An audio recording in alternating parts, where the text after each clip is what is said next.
मैंने आपको बताया हुमायूं ने अपना पूरा जीवन एक नगर बसाने में लगा दिया, दीने पना, और इसने कहाँ बनाया था? ये दिल्ली में। अब बात कर रहे थे हम शेरशाह सूरी की। एक बच्चा है, वो कौन है? फरीद। इसके पापा का नाम क्या था? हसन। क्या था? हसन। और फरीद के सौतेले भाई का नाम क्या है? मिर्जा सुलेमान। मिर्जा सुलेमान। तो क्या है? शेरशाह सूरी के बचपन का नाम फरीद था। शेरशाह सूरी के बचपन का नाम फरीद। और हसन जौनपुर के ये जमींदार थे। पापा जैसे मर जाते हैं तो गद्दी पर तुरंत कब्जा उसके सौतेला भाई जो है मिर्जा सुलेमान का हो जाता है। किसका हो जाता है? मिर्जा सुलेमान। तो यहाँ भागना पड़ता है फरीद को। किसको भागना पड़ता है? फरीद को। फरीद अपना घर बार छोड़कर पहुंच जाता है बिहार। कहाँ पहुंच जाता है? बिहार। अब बिहार का गवर्नर होता है मोहम्मद शाह लोहानी। कहाँ? मोहम्मद शाह ये लोहानी रहता है। अब ये मोहम्मद शाह लोहानी के यहाँ पहुंचता है, कहता है हमें कोई काम दे दो, मैं अपने बेटे का। तो कहता है ठीक है, मैं तुम्हें अपने बेटे का बॉडीगार्ड मतलब अंगरक्षक बना देता हूँ। तो इस फरीद को बना दिया। मतलब फरीद कौन है? शेरशाह सूरी। सब लोग एक दिन चले गए शिकार कर रहे हैं, और शिकार के दौरान मोहम्मद शाह लोहानी के पुत्र पर शेर ने हमला कर दिया। किसने हमला कर दिया? शेर ने। तो फरीद ने तलवार लेकर ऊपर से कूदा और शेर के मुंह में तलवार चली गई। और शेर के मुंह में तलवार चली गई। इस वजह से फरीद ने शेर को मार दिया। फरीद ने शेर को मार दिया। और यह दंग रह गया ये देखकर। और मोहम्मद शाह लोहानी खुश हुआ, और इस लोहानी ने फरीद का नाम रख दिया शेर खां कर दिया। क्या कर दिया? शेर खां। क्या कर दिया? और शेर खां करने के बाद उसको बना दिया दक्षिण बिहार का गवर्नर। क्या बना दिया? कुछ समय बाद अब मोहम्मद शाह लोहानी की क्या हो गई? इंतकाल हो गया। क्या हो गया? इंतकाल। और मोहम्मद शाह लोहानी की पत्नी का नाम था दूदू बेगम होता है। शेर खां दिमाग लगाता है, ये वाइफ का नाम था। शेर खां दिमाग लगाता है और इसकी जो पत्नी होती है मोहम्मद शाह लोहानी की, दूदू बेगम से शादी कर लेता है। अब इसकी जो बीवी है, बीवी से शादी करने के बाद शेर खां पूरे बिहार का राजा में जाता है। पूरे बिहार का राजा में आता। अब इस शेरशाह सूरी की नजर मिर्जापुर के पास चुनार के किले पर नजर पड़ती है। इस चुनार किले का राजा ताज खां होता है। कौन होता है? ताज खां। और इसकी पत्नी का नाम रानी लाडो होता है। रानी लाडो और ताज खां चुनार किले पर कब्जा किए होते हैं। शेर खां दोस्ती का हाथ बढ़ाता है ताज खां के पास। दोस्ती का हाथ बढ़ाने के चक्कर में शेर खां और रानी लाडो का प्रेम शुरू हो जाता है। शेर खां कौन है? शेरशाह सूरी। शेर खां सूरी और रानी लाडो संयंत्र रचते हैं और ताज खां की हत्या कर देते हैं। ताज खां कौन रहता है? हुमायूं का दोस्त। हुमायूं का दोस्त। ये बात तो चलती है हुमायूं को कि ताज खां का इंतकाल हो गया। किसका इंतकाल हो गया है? ताज खां का। वैसे ही वह चुनार किले पर कब्जा कर लेता है और रानी लाडो की क्या कर देता है? हत्या कर देता, मार डालता है। और शेर खां भाग निकलता है और शेर खां भाग जाता है। शेर खां बोला हुमायूं हमें मार डालेगा। तो वह वहां से भागा और भागने के बाद यह सोचता है कि हमको अपनी शक्तियों को बढ़ाना पड़ेगा। अपनी शक्तियों को बढ़ाने के लिए यह लड़ेगा सूरजगढ़ का युद्ध। सूरजगढ़ का युद्ध 1534 में। और सूरजगढ़ के युद्ध के बाद इसने 1536 में पूरे बंगाल को जीत लिया। बंगाल के नवाब महमूद शाह को हराया, 13 लाख दिनार वहां से प्राप्त किए और बंगाल में कब्रिस्तान बना दिया। बंगाल में पहले गौर वंश का राजा हुआ करते थे। गौर वंश से ब्राह्मण वंश हुआ करता था। इसने पूरे ब्राह्मण वंश का खात्मा कर दिया। किसने? शेरशाह सूरी ने। अब जब हिमालय पहुंचा गौर सम्राट और बंगाल की स्थिति देखी और वो देखकर परेशान हो गया। गौर साम्राज्य को फिर से अच्छा किया और गौर साम्राज्य का नाम बदलकर जन्नताबाद कर दिया। क्या कर दिया? जन्नताबाद। और यहाँ पर शेर खां को बहुत पैसा मिल गया, 13 लाख दिनार मिल गए, सैनिक मिल गए। अब शेर खां ने कहा ओके चलो अब आगे बढ़ते हैं। इसके बीच में 1532 में हुमायूं और महमूद लोदी के बीच दोहरिया युद्ध हो चुका था। इसमें महमूद लोदी मर चुका था, हुमायूं जीत चुका था, इसका बदला भी शेर खान को लेना था क्योंकि वो भी अफगान था, हुमायूं ने उसको मार दिया था। यहाँ पर शेर खान ने बहुत बड़ी ताकत बनाई और ताकत बनाने के बाद बुलाता है, आओ भैया घग्गर नदी के किनारे। हुमायूं और शेर शाह सूरी के बीच हुमायूं ने शेर शाह सूरी को हल्के में ले लिया। हुमायूं और शेर खान के बीच 1549 में चौसा का युद्ध हुआ। चौसा के युद्ध में हुमायूं हार गया, और वहां से भागा। शेर खान ने हुमायूं को दौड़ाया तो हुमायूं नदी के तट को पार करके अपना घोड़ा गंगा नदी में डुबो दिया। वहां से किसी भी तरीके से भाग निकला। एक भिस्ती निजाम की सहायता से हुमायूं की जान बच गई। उस भिस्ती निजाम ने हुमायूं की जान बचाई तो हुमायूं बहुत खुश हुआ और भिस्ती निजाम को एक दिन के लिए आगरा का राजा बनाया। जब ये भिस्ती एक दिन का राजा बना तो इसने चमड़े के सिक्के चलवाए। किसके सिक्के चलवाए? चमड़े। तो मुगल काल में सबसे पहले चमड़े के सिक्के किसने चलवाए थे? तो हुमायूं। किसने चलवाए थे? हुमायूं। और दिल्ली सल्तनत में मोहम्मद बिन तुगलक ने चमड़े के सिक्के चलवाए थे। याद है दिल्ली सल्तनत में कौन? गुलाम वंश, खिलजी वंश, तुगलक वंश, सैयद वंश, लोधी वंश। इसके बाद तुम्हारा क्या स्टार्ट होता है? मुगल साम्राज्य। मुगल साम्राज्य में कौन? बाबर, हुमायूं, अकबर, जहांगीर, शाहजहां, औरंगजेब। अब हुमायूं ने अपने भाइयों को बुलाया, अस्करी, कामरान, हिंदाल। तो कामरान तो आएगा नहीं, तो अस्करी और हिंदाल।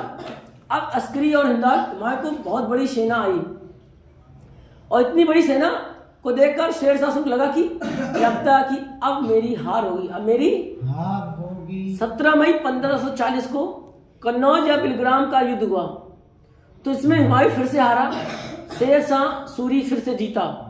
शेर शाह सूरी ने चौसा का युद्ध जीतने के बाद अपना नाम शेर शाह सूरी कर लिया था। क्या कर लिया था? शेर शाह सूरी कर लिया। तो 17 मई 1540 का युद्ध हुआ। हुमायूं, अस्करी, हिंदाल और शेर शाह सूरी के बीच हुआ। इसमें शेर शाह सूरी जीता और हुमायूं को भारत छोड़कर भागना पड़ा। हुमायूं भाग करके फारस पहुंच गया। फारस मतलब ईरान। फारस मतलब ईरान। और इस भारत में शेर शाह सूरी ने कब्जा कर लिया। क्या कर लिया? और हुमायूं चला गया फारस, ईरान। और ईरान में सब शिया धर्म अपनाते थे जबकि हुमायूं सुन्नी धर्म का था। तो शिया धर्म के गुरु मीर अली अकबर जामी तहमस्प ने कहा कि अगर तुमको यहाँ रहना है तो शिया धर्म आपको अपनाना पड़ेगा। जो मीर अली अकबर जामी तहमस्प है, उन्होंने कभी न कभी हुमायूं के भाई हिंदाल को भी शिक्षा दी थी, तो वो हिंदाल के आध्यात्मिक गुरु माने जाते हैं।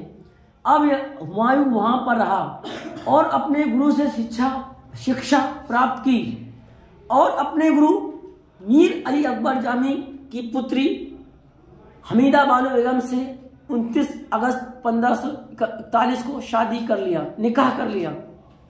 वह निकाह करने के बाद फारस छोड़कर भारत की ओर प्रवेश जाता है तो रुकता कहाँ है? पंजाब की राजा राणा वीर साल के अमरकोट महल में रुकता है, जहां 15 अक्टूबर 1542 को किसका जन्म होता है? अकबर। किसका जन्म होता है?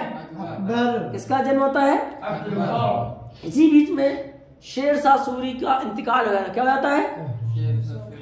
जो शेर शाह के उत्तराधिकारी थे नसीब खां, तातार खां और शरहिंद सूर या सिकंदर सूर, इनसे हुमायूं के 2 युद्ध होते हैं। पहला युद्ध मच्छीवाड़ा का युद्ध और इस दूसरा युद्ध शरहिंद युद्ध में, दोनों युद्ध में हुमायूं जीत जाता है और नसीब खां, तातार खां, शरहिंद खां की हार होती है और हुमायूं वापस से अपना साम्राज्य प्राप्त कर लेता है। 1554 में इसने पेशावर जीत लिया था और 1555 में लाहौर जीत लिया था। 1555 में ही इसने पूरे भारत पर कब्जा कर लिया था।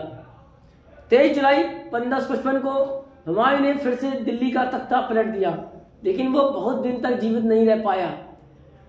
हुमायूं बहुत बड़ा ज्योतिष था। हुमायूं ने अपना पूरा जीवन एक महंगा नगर दीन-ए-पनाह बनवाने में लगा दिया और शेर शाह सूरी ने इसे तुड़वा डाला। तुड़वाकर रोहतासगढ़ का किला, दिल्ली का पुराना किला। शेरशाह सूरी ने इसे तुड़वा डाला, तुड़वाकर रोहतासगढ़ का किला, ठीक है। और रोहतासगढ़ किला ये कहाँ हमारा, दिल्ली में, कहाँ है, और दिल्ली का पुराना किला ये सब बनवाया था। दिल्ली का पुराना किला किसने बनवाया था, शेरशाह सूरी ने। हुमायूं की जितनी भी ज्योतिष विधा की किताबें थी, उस ज्योतिष विधा की किताबों को इकट्ठा करके शेरशाह सूरी ने शेर मंडल नाम का पुस्तकालय बनवा दिया था। हुमायूं उसी शेर मंडल की सीढ़ियों में खड़ा होकर ज्योतिष की किताबें पढ़ रहा था।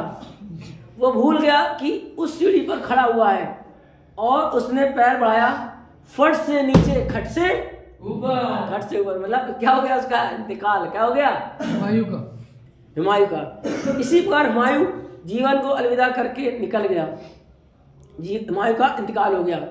इतिहासकार लेन पूल ने कहा, हुमायूं जीवन भर लड़खड़ाता रहा और लड़खड़ाते लड़खड़ाते हुए अपनी जान दे दी। हुमायूं अफीम का बहुत शौकीन था। अफीम बेटा एक तरह का ये ड्रग्स होता है बेटा। बैरम खां हुमायूं का योग एवं वफादार सैनिक था। बैरम खां हुमायूं का योग एवं वफादार सैनिक था।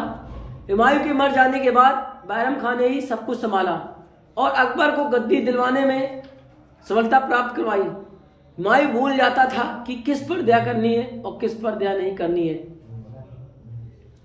हुमायूं ने पहला युद्ध 1531 में कलिंजर के राजा प्रताप रुद्रदेव पर किया था। इसमें प्रताप रुद्रदेव की हार हुई थी और हुमायूं की जीत हुई थी।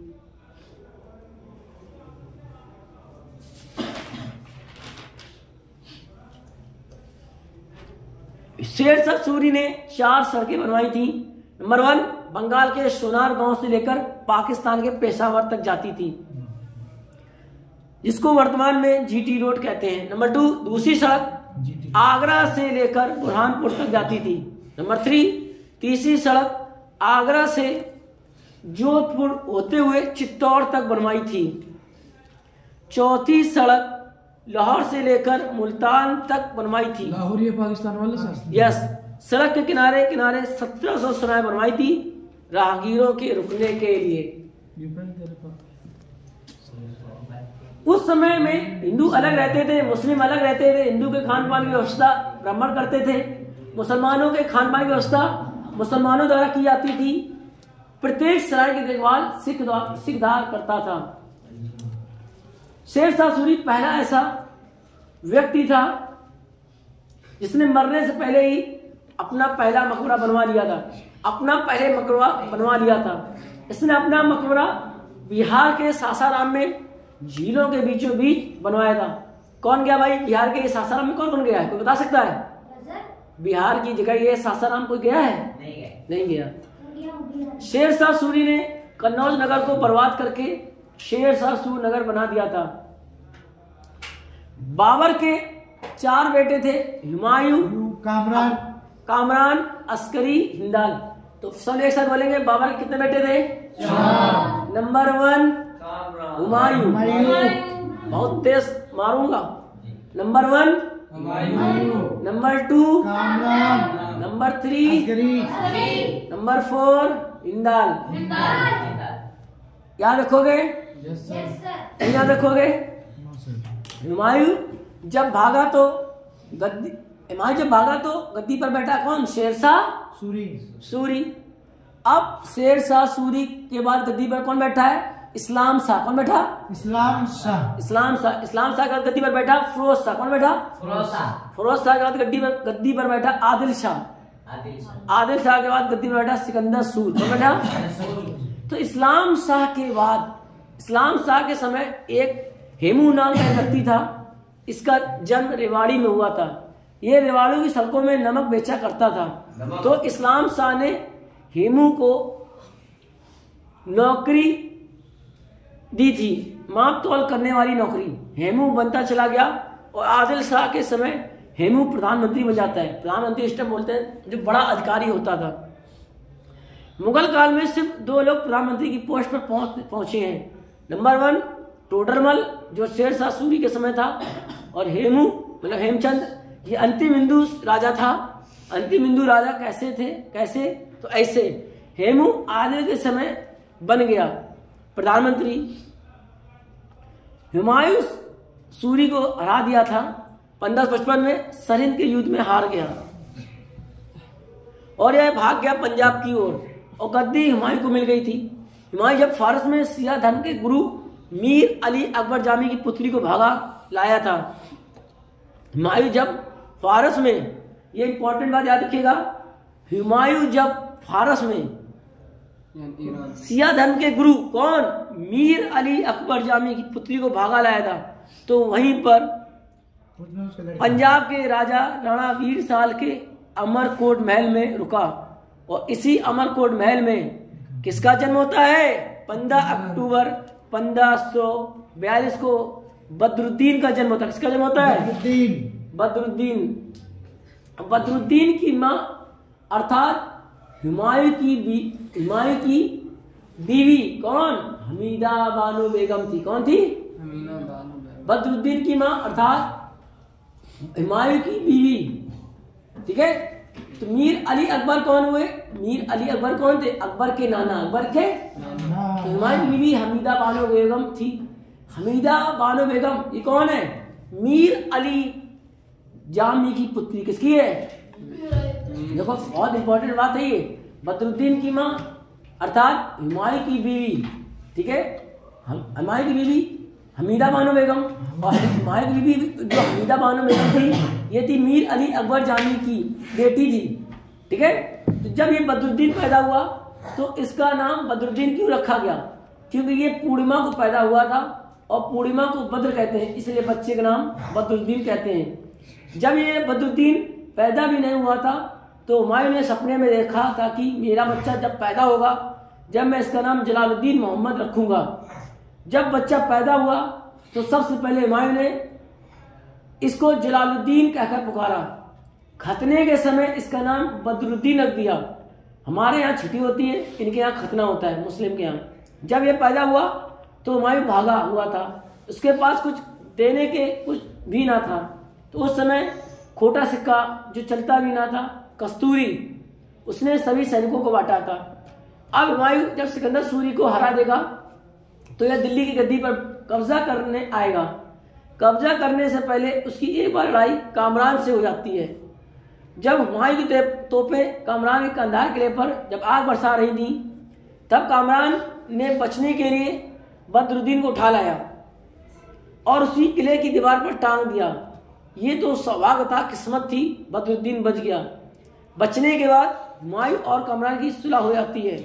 कामरान के बाद इस बच्चे को लालन पोषण कौन करेगा? ये बात हुमायूं को खाई जा रही थी। हुमायूं ने बच्चे को उठाया और रीवा छोड़ आया। रीवा ये पड़ता है मध्य प्रदेश में। कहाँ पड़ता है? तो रीवा में एक राजा का बेटा था, राम सिंह फर्स्ट था। तो रीवा में एक गांव पड़ता है मुकुंदपुर। राम सिंह के घर छोड़ आता है। अकबर और राम सिंह की उम्र समान होती है। राम सिंह भी गरीब होता है और यहीं आगे चलकर रीवा का राजा भी बनता है। तो अकबर और राम सिंह धीमे धीमे खेलते रहते हैं। जब चाचा अस्करी को पता चलता है कि मेरा भतीजा छोटे से गांव में रह रहा है, तो अस्करी को अच्छा नहीं लगा, तो अस्करी अकबर को यहाँ ले आया। अब इसका नाम क्या हो गया है? अकबर। ठीक है, बदरुद्दीन का नाम अब क्या हो गया? अकबर। अकबर को यहाँ से ले आया और हुमायूं को दिलासा दिया कि आप परेशान ना हो, हम लालन पोषण करेंगे। ठीक है, ठीक है। जो हुमायूं की बीवी है हमीदा बानो बेगम, अब इससे कौन पैदा हुआ? बदरुद्दीन। बदरुद्दीन मतलब अकबर। तो अस्करी अकबर को यहाँ से ले आया और हुमायूं को दिलासा दिया कि आप परेशान ना हो, हम लालन पोषण करेंगे और आप यहाँ फतेह हासिल करते रहो, दिल्ली और आगरा की गद्दी पर कब्जा बनाए रहो। तो 3 साल तक अकबर अस्करी के साथ रहेगा। किसके साथ रहेगा? 3 साल। अस्करी, हमीदा बानो बेगम, दायमा माहम अनगा, जीजा अनगा, आदम खां, शमसुद्दीन खां, ये सभी जितने परिवार के लोग थे वे सभी अकबर अस्करी के साथ कंधार में रहने लगे थे। अब हुमायूं को अकबर की पढ़ाई की चिंता होने लगी कि मेरे बेटे को थोड़ा पढ़ाकर बड़ा किया। ठीक है, अब बाबर का बेटा हुमायूं, अब हुमायूं का बेटा फिर अकबर। अब अकबर की सुनो भैया स्टोरी कि मेरे बेटे को थोड़ा पढ़ाकर बड़ा किया जाए, तो पढ़ाई के लिए हुमायूं ने टीचर भेजने शुरू किए। पहले असमुद्दीन इब्राहिम जी को भेजा। असमुद्दीन इब्राहिम जी फेल हो गए। इसके बाद मौलाना बामजीद भी फेल हो गए। इसके बाद मौलाना अब्दुल कादिर भी फेल हो गए। मौलाना अब्दुल लतीफ़ को भेजा। तो अकबर अब्दुल लतीफ़ से थोड़ा पढ़ता है, लेकिन कैसे पढ़ता है? धार्मिक नीतियाँ पढ़ता है। तो मुगल काल का पहला अंतिम अनपढ़ राजा अकबर था। कौन था? याद रखिएगा, मुगल काल का पहला अंतिम अनपढ़ मुस्लिम राजा कौन था? अकबर था। अब धीमे धीमे अकबर बड़ा होने लगा। तो 9 साल की उम्र में तो इसको गजनी का सूबेदार बना दिया गया। फिर जब इसने गजनी अच्छी तरह संभाला, फिर ये लाहौर का सूबेदार बन गया। गद्दी पर बैठने से पहले ये गजनी और लाहौर का सूबेदार रह चुका था। उस समय अकबर का संरक्षक मुनीम खां था। शुरुआती दौर में हुमायूं ने क्या किया? मुनीम खां को उठाया और अपने दूसरे बेटे मिर्जा हकीम का संरक्षक बना दिया। मतलब हुमायूं के कई निकाह हुए थे, उन्हीं में से एक निकाह किससे हुआ था? हमीदा बानो बेगम से।